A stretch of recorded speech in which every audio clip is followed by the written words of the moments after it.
Happy Tuesday to the Ungovernables, the Captain's Crew, the LFA family, McGroin Nation, coming to you live from the deep red state of Tennessee on rumble.com/LFA TV. Welcome. This is going to be a big one today. Welcome to Ungoverned. We have so much to get to. We had a lot to get to yesterday. We got to most of it. We've got a lot to get to today. By the way, happy Insurrection Day for those of you who celebrate. Were celebrated with us 5 years ago today. 5 years ago today. Wild. All right. It's it's bittersweet though, because obviously a lot of families were ruined by it, and I don't mean to make light of a lot of the bad things that happened to otherwise, good people. There were some bad actors at J6. We know that. We've talked about that. We've talked about what I wanted to see happen with the pardons. Right? That I don't believe every single person who was wrapped up in there should have gotten a pardon just because they were there. Yep. But some of the bad ones did get a pardon, and that is the cost of doing business. And we said that last year when that happened. And it's an overwhelmingly positive thing, the pardons, right? A lot of people who needed one got one quickly. The process didn't take a long time. It just that was it. Okay? But for those who did get wrapped up in it for years, obviously on that day, Roseanne Boyland died, Ashley Babbitt died. But after that day, you had suicides, right? You had Matthew Perna, you had Jordan Meacham, you had the death of the unborn. In the case of Christopher Cooney and Annette Cooney, she had a miscarriage after the J6. Next day, right? Yeah, within like a very short period of time. They raided the house, and that was that, which is very sad. And you had families ripped apart. You had children who are so traumatized by what happened on, not just on January 6th, not really traumatized by that, but the aftermath, where mothers, fathers go out to check the mail. The kids start crying because they're afraid that they're not going to come home or that they're going to get scooped up by authorities. So it's more than just a protest that was weaponized against the American people. It's way more than that.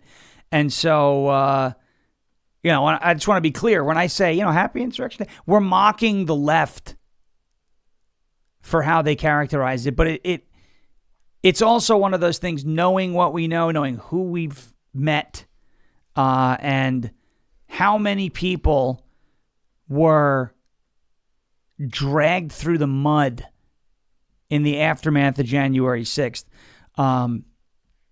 The pardons are good, but there's still a lot of people who have not been made whole by what happened on January 6th. So it's it's nice to be past the worst, but there's still a lot of pieces that need to be picked up, and there are some people out there who are still trying to pick up those pieces. Like I think our friends over at the Patriot Freedom Project are actually having an event today. I think in New Jersey. Cynthia Hughes and company are out there and doing what they can do to continue to help the families, not just the defendants, but the families of those who were wrongfully entrapped and maliciously prosecuted in the wake of January 6th, because that's what it was. It was a malicious prosecution. You want to tell me that, the old lady or the old man, maybe they're not an old lady, maybe it's a young lady, maybe it's a dude in his 40s, whatever, who was in the Capitol on January 6th, and you want to say, well, he should know better, he was trespassing. Fine, then hit him with trespassing. Don't threaten him with a 20-year felony. And emotionally and psychologically and physically manipulate these people. It's the type of stuff that you would see in Venezuela, which is why we're going to focus on the Democrats rushing to... What happened? Can I ask a serious question to the Democrats? Whatever happened to no kings, right? Where's my crown? Where's your crown, king? Nothing, right? Whatever happened to no kings? Huh? Remember, you're like, no, you can't. I bought this to mock you idiots too. And it worked out pretty well, actually. What happened to no kings? Remember no kings? There's no kings. We don't have a king in America. Meanwhile, you're like defending Maduro, who ruled like a king in Put him back. Venezuela. They're like, hands up Venezuela, put him back. I can't wait for Boasberg, right? Judge Boasberg. He's like, I'm hereby ruling you have to unbomb Venezuela and send the dictator back. Tell you what I'd like to do with that gavel when it comes to Judge Boasberg. But we're going to stop short of saying that because, we're going to stop short of saying, draw your own conclusions. That was one of my favorites. Whenever we were organizing rallies and I wanted to get a point across without saying the words, I said, listen, you could just draw your own conclusions. Draw your own conclusion. So we're going to get to that. So look. No kings, but they want a king essentially in Venezuela. He's worse than a king, really. Yeah, he's worse than a king. A dictator who seized power. A Richard Potato. Dick Tater. Got it. Yep. All right. That's where we're going this morning. That's good. How about this? How about this, guys? You know how fired up I got last night reading, or yesterday afternoon reading? Dan Bongino has declared war on the black pillars and the grifters. Yes! Yes! Yes! Yes! Yes! Yes! Yes!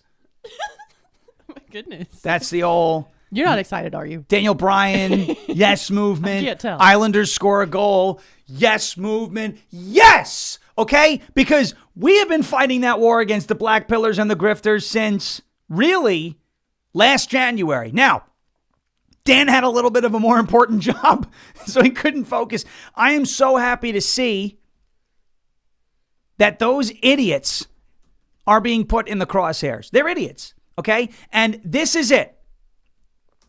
This is the time to deliver the metaphoric, rhetorical, knockout blow to those people. Let me tell you what's going on in the minds of the Ian Carrolls of the world, the Candace Owens of the world, the Tuckers of the world. And look, their audiences are not going to dry up.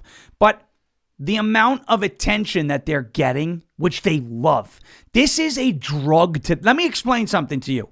This is a drug to them. And social media is a drug for a lot of people. But this is an addiction to those that I just mentioned, right? These black pillars, these grifters. It's an addiction. They're addicted to the rising like counts and the view counts. That's why they're artificially boosting their engagement, because it makes them feel good. It makes them feel good. It's junk food. Misfit Patriot says this. The internet is junk food for your brain. Why do you eat junk food? Do you eat it because it has health benefits? Do you eat it because it's going to help you become a healthier person? Do you eat it because it's a great way to get primed for a workout? Do you eat it because of its nutritional benefits? No, you eat junk food because it tastes good, right? Why is fast food a very popular industry in the United States? Because it tastes delicious. Taco Bell is yummy, okay? I like it, okay? But, aside from Donald Trump, and please don't say that is he eats McDonald's a lot, but I would not recommend that as a lifestyle. And one of the reasons why he's probably still in such great health is because he doesn't drink alcohol, okay? That's it.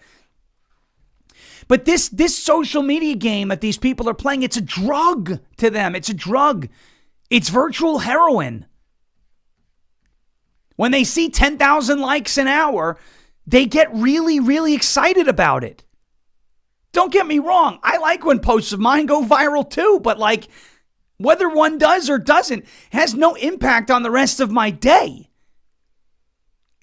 My life does not depend on how many likes a post gets on X. Again, if I post something, for example, like that clip of the Maduro regime running over protesters, which I posted back in 2019, and it went nowhere because I didn't have a platform, but now when I posted it a couple of days ago, it got 5 million views. Does that make me excited? Yes, it makes me excited, but not because of the views, because so many people saw that that is what socialism is, okay?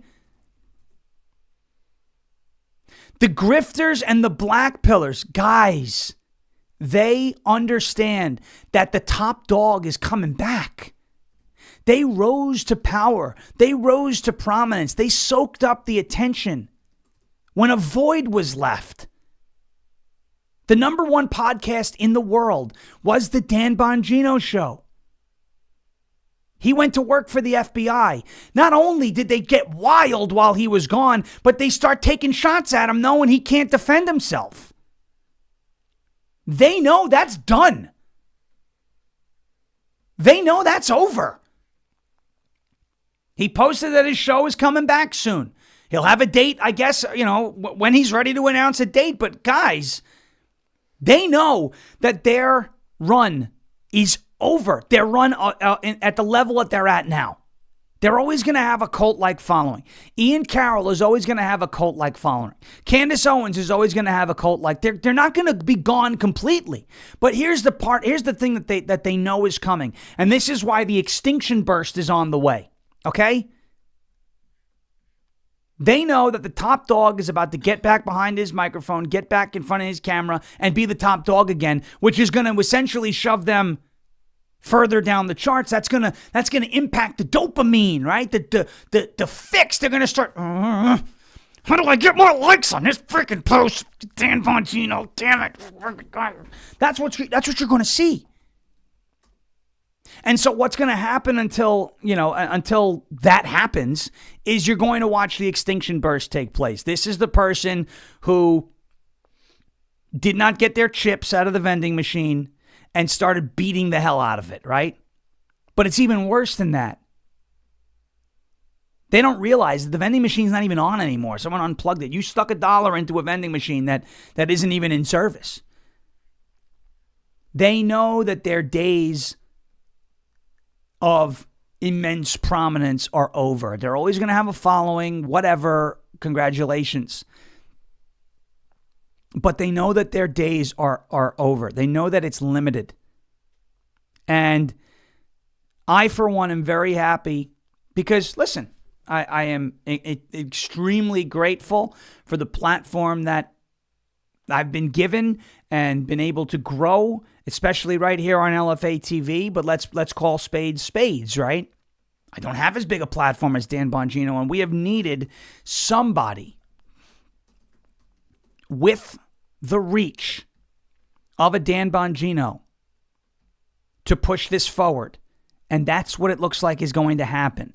And I could not be more excited about it because for the last year, people like myself, Misfit, Jeremy, we have been pushing, trying to make headway. And guess what? We hit some of the heavy hitters towards the end of 2025. And now going into 26, it's time to draw some lines here. And this is the last thing I'm going to say because Dan said it perfectly yesterday. To anybody, and I mean anybody, who comes to me with this stupid, soft, weak, whiny, stop the infighting. It's not infighting when you cut a tumor out of your body. Understand? That's not infighting. As Dan said yesterday, it's outfighting. Okay? It's not infighting. It's like saying that deporting illegal aliens is infighting in the United States because they're here, so they might as well be Americans. Stop infighting. They're in our country. Just treat them with dignity. Shut up. It's not infighting. It's housekeeping. And it is cutting out a tumor that is destroying a movement that many of us have sunk decades into. I'm about, I would say, 9 years in hardcore at this point. I started getting really, really into it around 2017 after Trump won again. But I was into it, during the 2016 election cycle. So you want to say I've been doing that for 11 years? Fine. Loud majority and everything went on from 2020 to now. That's 5 years. That's half a decade. And my goodness, we've seen more than 5 years of experiences over the course of that time. All right? So that's where we're at, okay? That's where we're at.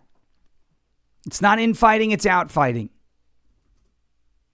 It's not infighting, it's outfighting. We're going to talk about all this. We have so much. The former spy chief of Venezuela now is expected to be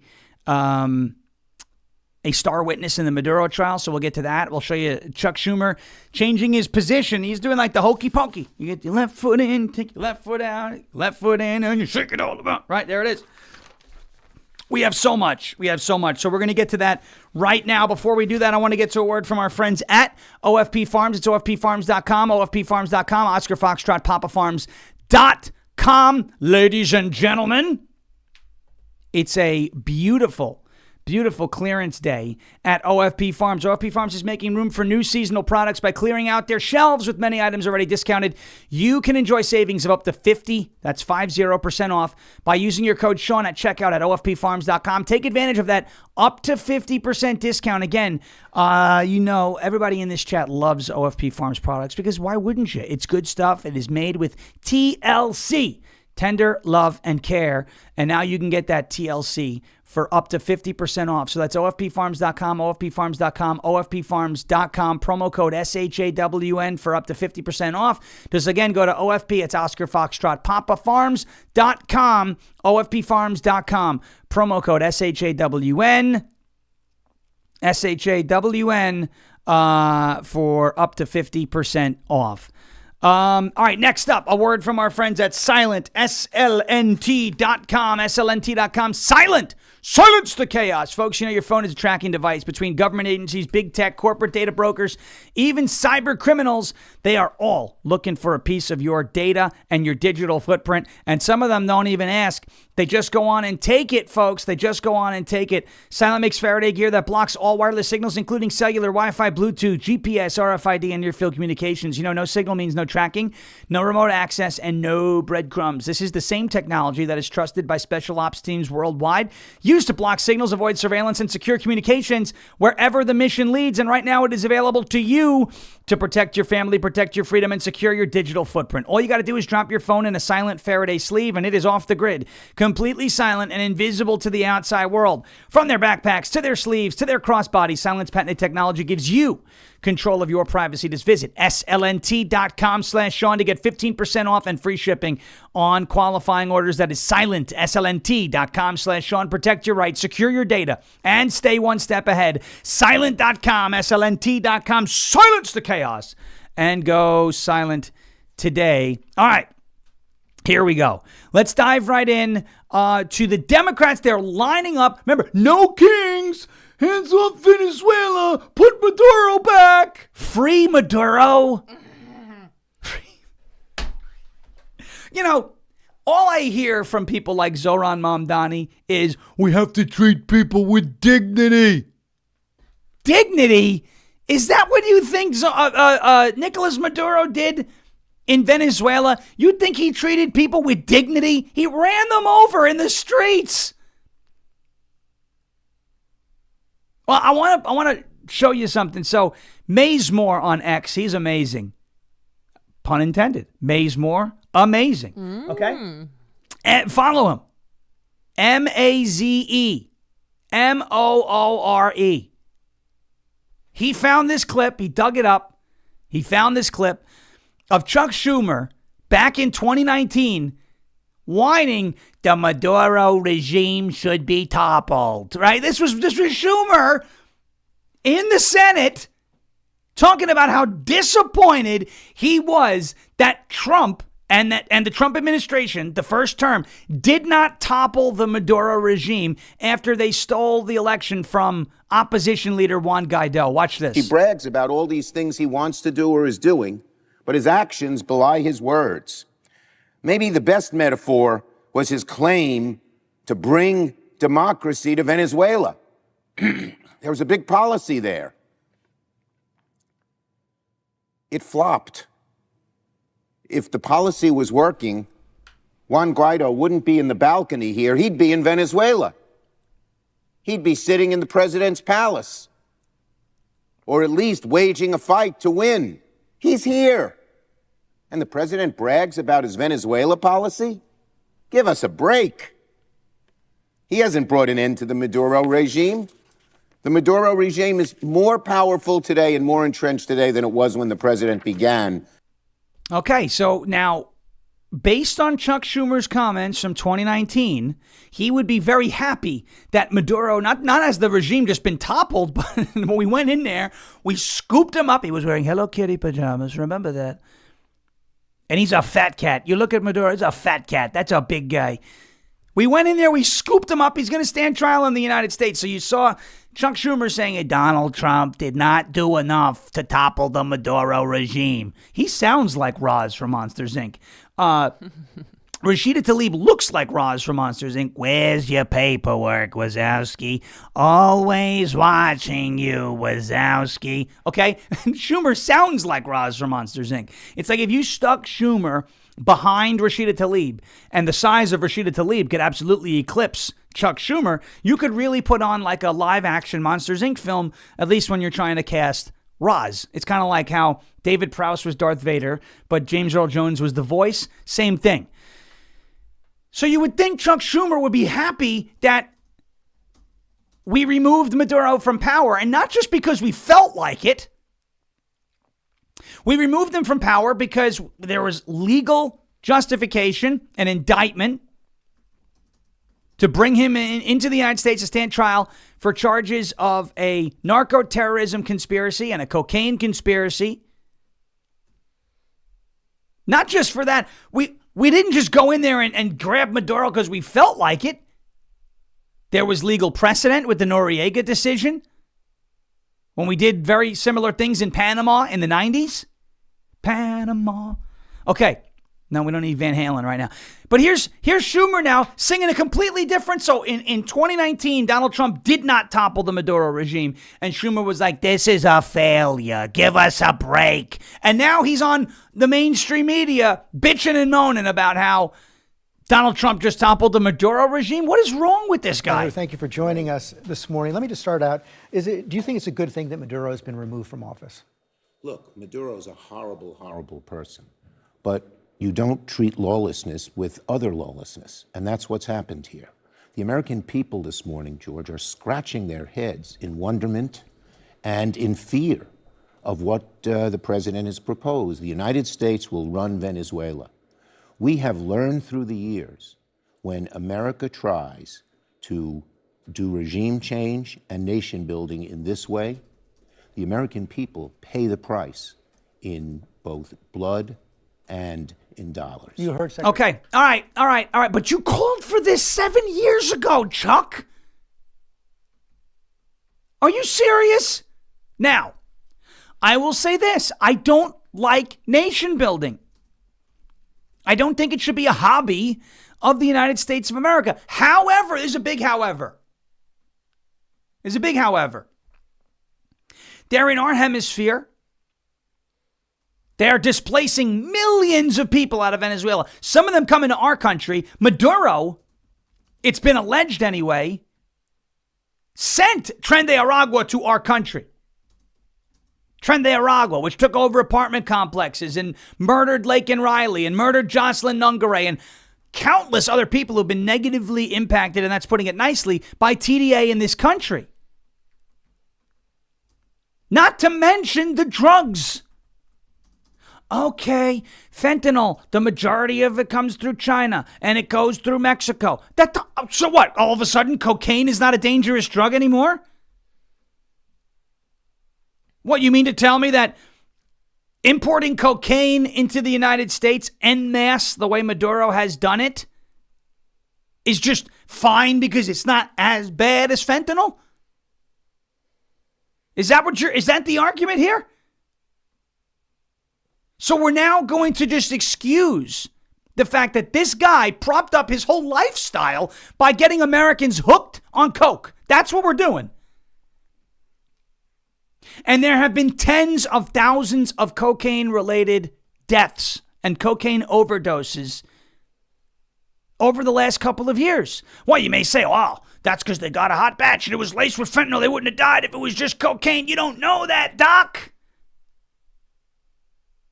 Fact of the matter is, we don't need people sending cocaine into the United States of America, let alone foreign dictators who are looking to destabilize our country.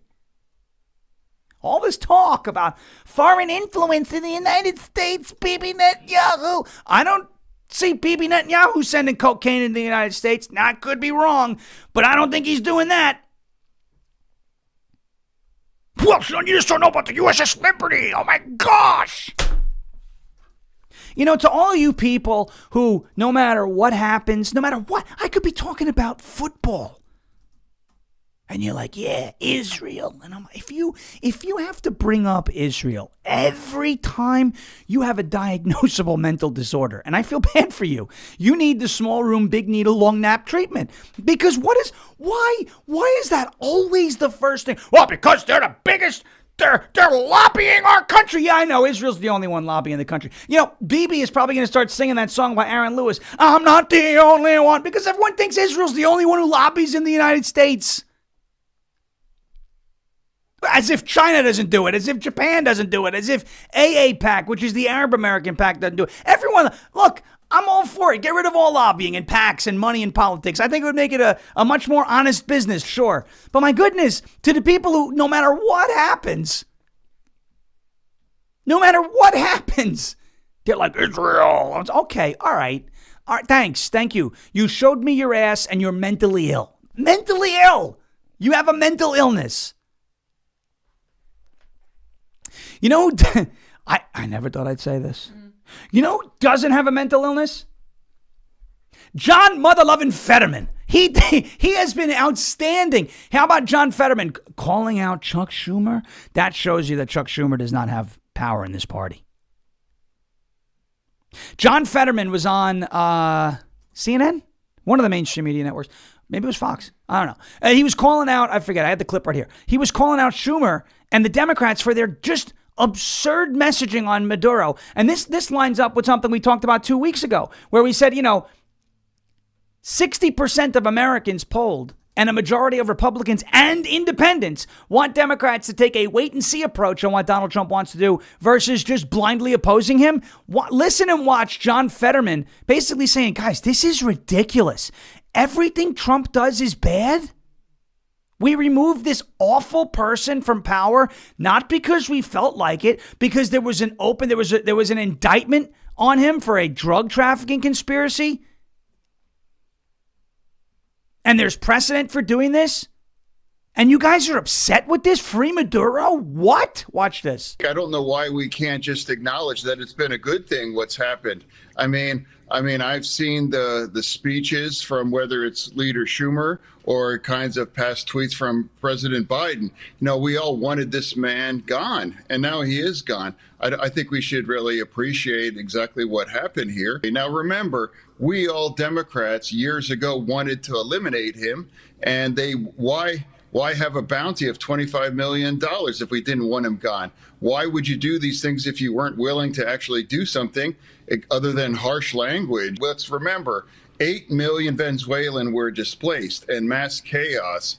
And now they were shipping drugs to our nation as well, too.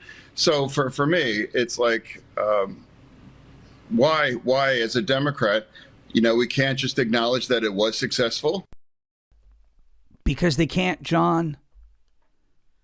I think it's time. I honestly, I know I've been the one like, he's not switching parties. He may have no choice. Like, he really may have no choice. He might have to go independent. He's probably not going to ever be a Republican, at least not for a while. But he's probably going to go independent. Like RFK. He's not a registered Republican. He's an independent right now. But guys, all right. Last one on this. When we come back from a quick break after this clip. Actually, you know what? Let's take the break now. Because I want to, this Stephen Miller, Jake Tapper exchange yesterday on CNN.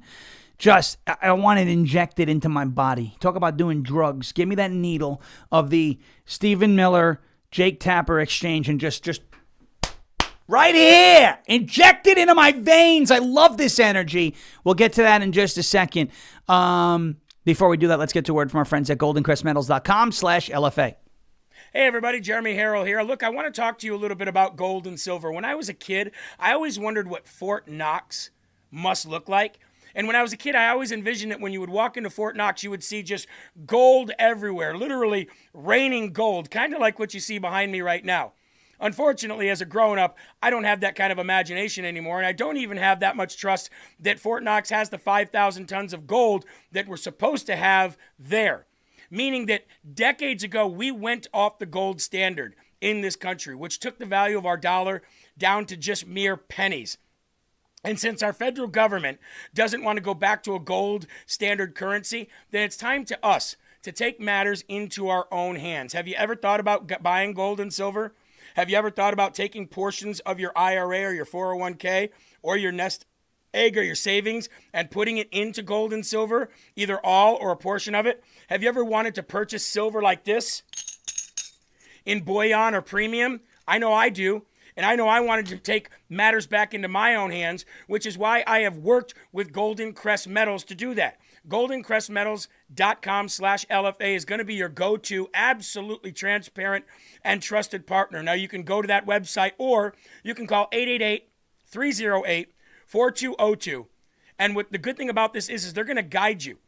They're going to talk to you. They're going to guide you. They're going to give you all the answers to your questions. And there's going to be no hidden fees. It's completely transparent. No hidden fees, no pressure, no surprise markups whatsoever. Clients get to see everything before they purchase. They've even agreed to lower the minimum investment to the LFA audience in order to make sure that everybody has access to this. Free IRA storage, free insured shipping, and a full range of precious metals from gold, silver, palladium, and platinum. And if it's easier for you to just maybe click a QR code, well, guess what? We've got that available for you too. Right here, ladies and gentlemen. Click this QR code on your screen and it'll take you right there. GoldenCrestMetals.com/LFA. Again, GoldenCrestMetals.com/LFA, or call 888-308-4202 today to reach these guys. They're going to be a great partner for you, just as they have been for me, and we absolutely recommend here at LFA TV, GoldenCrestMetals.com/LFA. GoldenCrestMetals.com/LFA. Thank you, Jeremy. Thank you, Golden Crest. Appreciate it. Here we go. Look. Whoa! Hey! There he is. Honking our hedgehog early this morning. 9:35 Central, 10:35 Eastern. Don't get it twisted. Time zone. I wonder what time it is in UTC time. I want you to ask Candace Owen. She thinks that's just specific to Utah. Dope. All right. It is. Someone crack me a cold one. Because it's Miller time. Stephen Miller went on with Jake Tapper. I want this injected straight into my veins. I want this energy infused into my bloodstream. That's how much this was that's how awesome this was. Here's Jake Tapper again doing what the Democrats. Well, Maduro, and well, you said you weren't going to do all these things. And Jake Tapper, Stephen Miller, just. You ever see the Liar Liar? Bad baby, bad baby. Smacking him around, bending him over. And bad baby, bad Jake Tapper. It's Miller time. Guys, just watch this. You're all going to want this injected into your veins as well. Take a look. The future of the free world, Jake, depends on America being able to assert ourselves and our interests without apology. This whole period that happened after World War II, where the West began apologizing and groveling and begging I don't even and know, engaging these honestly, mass what you're talking about right schemes. now. What I'm talking about, Jake, is the idea, and by the way, I know you love doing that smarmy thing, Jake, and I was hoping to be better than that this time. I asked you about if there should be an election. Exactly. I asked you if there would be an election in Venezuela. That's what I asked. I said, why was the president so quick to dismiss Machado? You answered that question. And then I said, the objective, Jake, is security and stability for the people of Venezuela. With our help and leadership, that country will become more prosperous than it has ever been in its whole history. Venezuelans but the will woman be richer running Venezuela and right safer now is and part more of the Maduro secure and regime. better off. There will be conversations, Jake, about all of these guideposts along the way. The reason why I was giving you that speech, which I know you didn't want to hear, is because you're approaching this from the wrong frame. This neoliberal frame that the United States' job is to go around the world and demanding immediate elections be held everywhere, immediately, all the time, right away.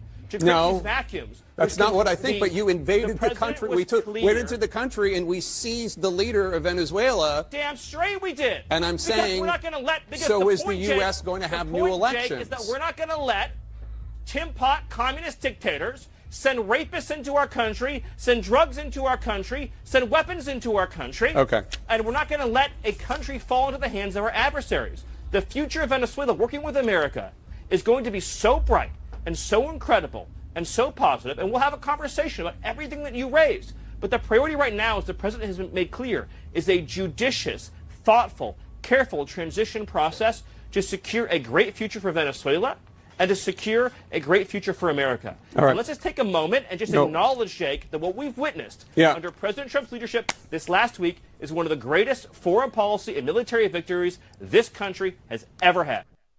Boom! That's just boom. Jake Tapper, but we went in and we seized the leader. And Stephen Miller just goes, damn straight we did. You know why? You know why? Because we can, but really because we should. I'll tell you what. If Nicolas Maduro wasn't sending drugs into the United States, wasn't sending rapists into the United States, wasn't sending gang members into the United States, we're probably not going in there. There are tons of countries that are not doing that don't have indictments against their heads of state, illegitimate heads of state, by the way. And we don't go in there.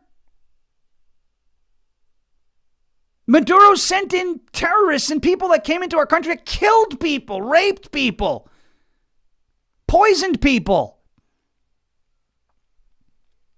And if you don't like it, other countries around the world, then don't F around with the United States. It's that simple. I know that for the last 20 years, 30 years, whatever, the position of the United States, our policy positions, the way our presidents have acted, have been a lot of tough talk, right? A lot of pound in the chest, but no follow through. That's not the way this president operates. Donald Trump says, if you don't do X, I will do Y. You don't take the deal, you're going to be in trouble. Maduro didn't take the deal. Maduro's now in trouble. Khomeini didn't take the deal with Iran. They now don't have nuclear facilities anymore. Nigeria didn't want to stop the slaughtering of Christians. Nigeria got bombed. F around and find out. It is the exact same mentality that we take into holding people who break the law accountable. If you don't enforce the law and you don't back up your threats, nobody's going to take them seriously. And for the last 20 and 30 years, this country has made threats. Obama, this is a red line. Then they crossed the red line. There's a new red line. They crossed the red line again. And another red line. These people and our leaders and our government and our country have made these threats. We've done the tough talk. And then people push the envelope and push the limit and violate those terms, and nothing happened. Well, now you have a president who says, if you do this, I'm going to follow through on my threat and you're going to regret your actions. And that's exactly what you're seeing. That's the way it's supposed to operate. Laws only matter if they're enforced. Threats only matter if they're backed up. And these people in these countries like Venezuela, like Nigeria, like Iran, they understand force. They're not looking to be diplomatic. They're not looking to come to a table and strike a business deal. They're looking to exploit weakness until there's no more weakness left to exploit and their run comes to an end. That's how you deal with these people. And take it back to 6th grade, 7th grade. You got a bully on the schoolyard. What do you think? Sitting down and writing a contract with the dude who keeps beating you up and stealing your lunch money because he can? You think that's the right way to do it? You think he's going to honor that? This guy's throwing you in a locker and taking your lunch money and eating your food. The only way to stop a person like that is to punch him back, is to push back on him. is to exert your power and your force back on that bad actor so that they understand they can't F around with you anymore because they're going to find out. And they don't want to find out. Some people you just can't be diplomatic with. Now, maybe in the future, because of what we've seen in Venezuela, because of what we've seen in Nigeria, because of what we've seen in Iran, by the way, in both Trump administrations, term 1 and 2, maybe those who are thinking about effing around are going, oh, we can't F around with this guy because he actually backs up what he says. He's not like the other presidents that were leading the United States of America. Marco Rubio is a Secretary of State who is going to enforce those threats. All right, real quick, because I found this interesting. I heard them talking about this on Fox News yesterday. Here is something very interesting regarding the Maduro trial, which is going to be fascinating. I think the next event is March 17th. The former spy master of Venezuela, Hugo Carvajal, a.k.a. El Pollo, or the chicken. I don't know why these Latinos have the dumbest nicknames, too, by the way. El Pollo. The chicken? I guess, I don't know, maybe chickens are like a symbol of strength in Latin America? I don't know. Could end up being a star prosecution witness at Nicolas Maduro's drug trafficking trial, experts told the Post as they laid out possible defenses Maduro could raise. Carvajal pleaded guilty in June to narco-terrorism, weapons and drug trafficking charges in the same case that Maduro was charged in. He's also being held at Metropolitan Detention Facility in Brooklyn, the same jail where Maduro is cooling his heels. Carvajal flipped allegiance and backed Maduro's opponent in 2019, and he's already expressed interest in cooperating with the feds as he faces down the potential of life in prison at his sentencing, which is set for next month. Quote, this is exactly the type of person that would be a witness in the case, former federal prosecutor Nayama Ramani told the Post. If he takes the witness stand and testifies truthfully, he would get a significant reduction in his sentence. The sentencing in drug trafficking cases are so high, you have to cooperate. Dick Gregory, a prosecutor who handled a similar U.S. case against foreign former leader Manuel Noriega in 1988, suggested that there's a good possibility Carvajal will be a prosecution witness. Carvajal, 65 years old, a retired major general who was close to the country's late president Hugo Chavez, was accused of using his office to help smuggle 12,300 pounds of cocaine on a plane from Venezuela to Mexico in 2006, and received millions of dollars from drug traffickers in exchange. Chavez handpicked Maduro to succeed him, but Carvajal eventually ended up supporting Maduro's opponent, U.S.-backed Juan Guaido, in the hopes of a coup that never happened. Carvajal's lawyer, Robert Fatel, said at the time of his plea that the feds didn't offer a deal or search out for negotiations. So this is interesting. The former spy chief of Venezuela, he's going to sing like a canary. He's going to sing like a canary. And they're going to put Maduro away. All right. The warmth of collectivism strikes again. The warmth of collectivism strikes again. Let me play for you this lady. Mamdani's new tenant advocate has already, Mamdani has been the mayor of New York City for 6 days. 6 days, 5 full days. This is the 6th day. And they are already saying, we're going to take your private property. Okay, remember, we will replace the frigidity of rugged individualism with the warmth of collectivism. The warmth of collectivism sounds a lot like theft to me. Listen to this. I think the reality is that for centuries, we've really treated property as an individualized good and not a collective good. And we are going to transitioning to treating it as a collective good and towards a model of shared equity will require that we think about it differently. And it will mean that families, especially white families, but some POC families who are homeowners as well, are going to have a different relationship to property than the one that we currently have. Aha. You know, you could have avoided all of that mumbo jumbo, okay? If you had just repeated what the World Economic Forum has been saying for the last couple of years, you will own nothing and be happy. That's what she's saying. primarily white families. Oh, so you're going to target whites, huh? How's that warmth of collectivism feel, New York City? You got private property. You've got the tenant director and advocate of the current mayoral administration. You got her. She's saying, how we're going to take your property. Because we have to look at it as if it's as if there's collective equity, not personal. What? No, it's my house. You're not taking it. I bought it. It's my car, mine, not yours. You want the car? You could buy it from me. I'll sell it to you. But you can't just take it. Oh, we got to look at this as if it's collective equity. Are you kidding me? Okay, that's not warmth. That's theft. The warmth of collectivism, folks. He's been in office for 6 days. And you're getting members of the administration saying, well, we're going to look at the way we have a relationship with property and whether or not it's a private right or a collective right. No. Folks, if you're in New York City, I wish there was a way to short the New York City real estate market. Guys, they're going to take your stuff. That's it. You just voted in a person who told you who he was. He's a socialist. And they're like, yeah, we're coming. We're gonna take your stuff. We have to reevaluate. We're just gonna take your things. What? How is anybody okay with this? Now I get it.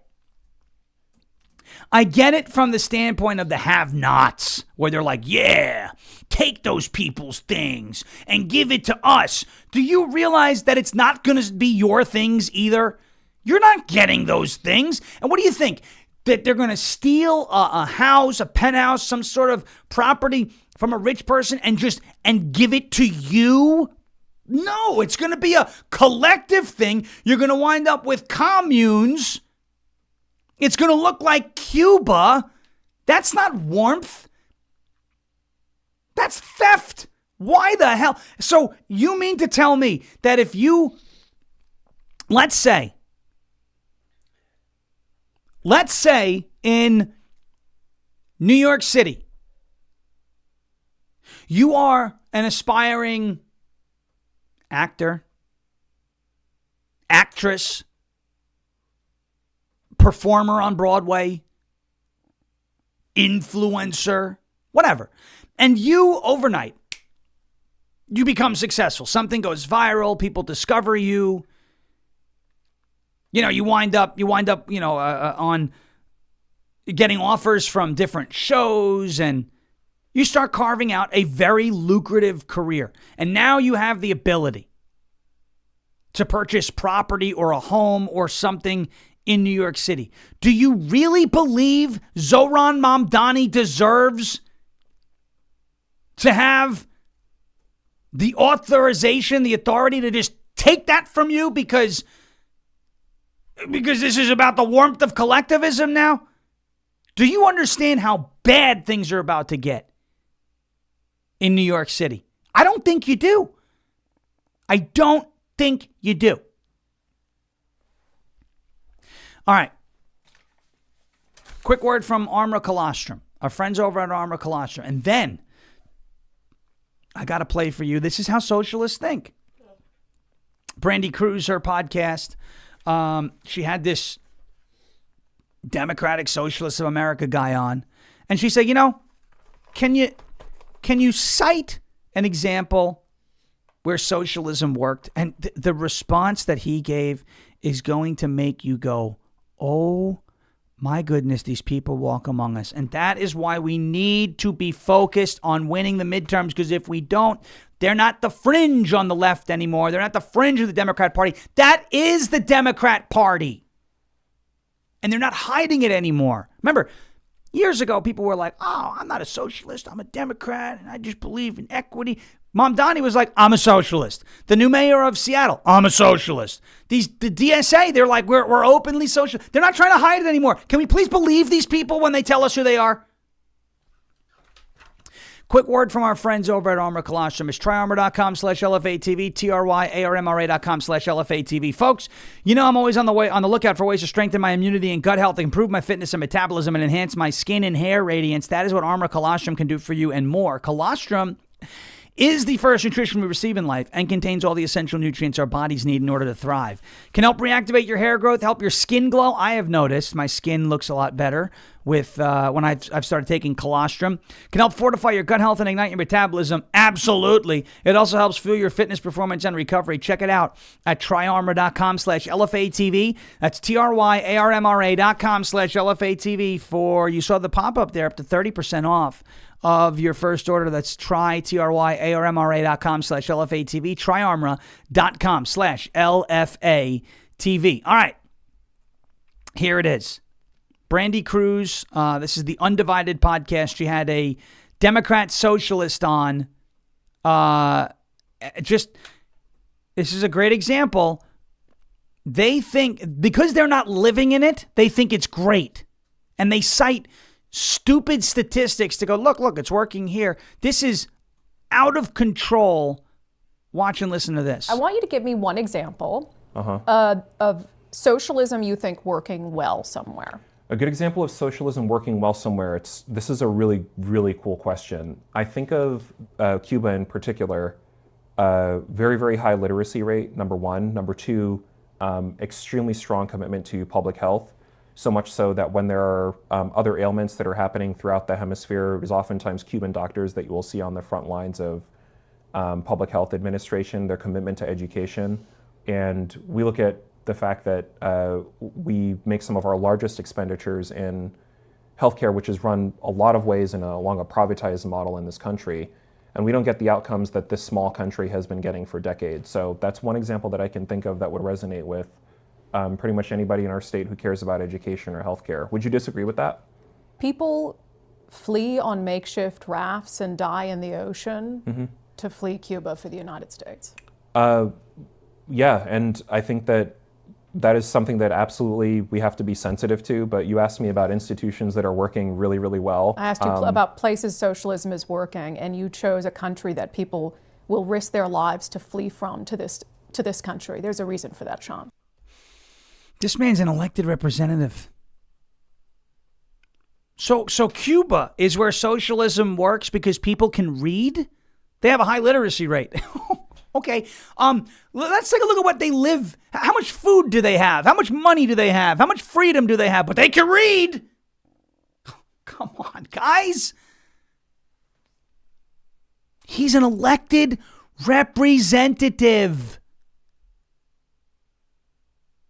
He holds elected office. That guy who thinks Cuba is an example of socialism working is an elected representative. And I asked this question yesterday, and actually Bill Ackman reposted this. Why is it that people spend so much time, they put in so much effort, they risk their lives to flee the warmth of collectivism in order to reach the shores of a place like the United States, where capitalism is our way of life, where liberty is our way of life? Why do they always flee collectivism for capitalism if collectivism is so warm and cozy? Why don't people flee the United States to go to Cuba? Because Cuba sucks. Why don't people flee the United States to live in a place like Somalia? Why don't people flee the United States to live in socialist hellholes like North Korea? Why? If it's so warm and so cozy, and it's the warmth of collectivism, and everybody has to be treated with dignity, you're not treating these people in Cuba with dignity. They're still driving cars from the 1960s, which is a testament to how well things are made in the United States when the government doesn't seize the means of production. But that guy is an elected official. And he believes that Cuba is the example. Thank you. You're welcome. Oh, you're a little squeaky today. Oh, my. There it is. MAGA Mo, Big Mo. Big Mo. The big one. All right. A big one. Magnificent move. All right. I saw this trending yesterday. There are people who are trying to, I don't know, divide or speculate. First of all, J.D. Vance's house was attacked yesterday. The alleged attacker was trans. Why are trans people so freaking violent? It's all those drugs that they're shot up with. But also is a child of a Democrat family, donated over $11,000 to Kamala Harris. Okay. Not going to hear that one on The View this morning. People were asking, why was J.D. Vance not present for the Maduro raid? You didn't see him in any of the pictures. You didn't see him at the press conference. You didn't see, you just didn't see him, right? It's like, well, that's weird. Why is the vice president not there? Is there friction? There comes the dividers, right? The black pillars. J.D. Vance is being phased out because he's friendly with Tucker Carlson or Israel and like J.D. Vance. Wrong. It was a strategic move.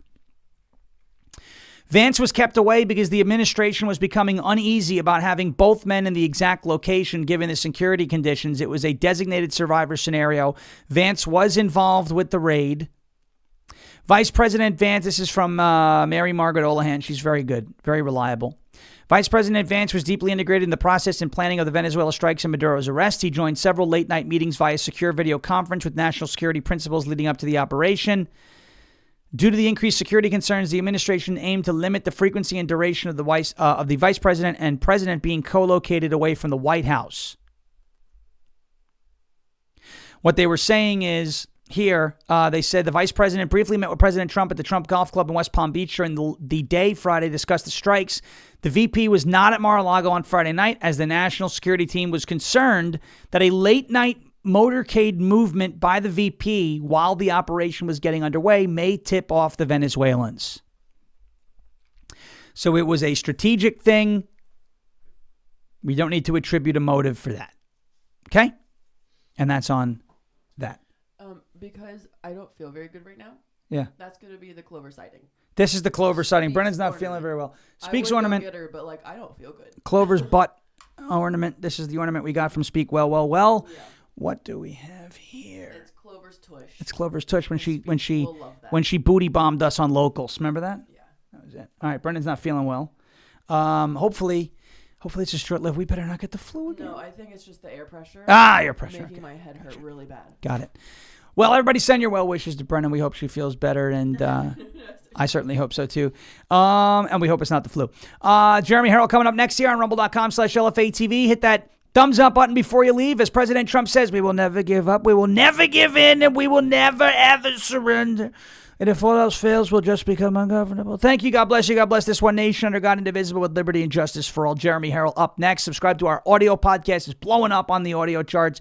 Go over to any podcasting app, hit Ungoverned, search for Ungoverned, hit subscribe. It's completely free. Just helps us reach new people on the audio side so we can get the truth out, the message out.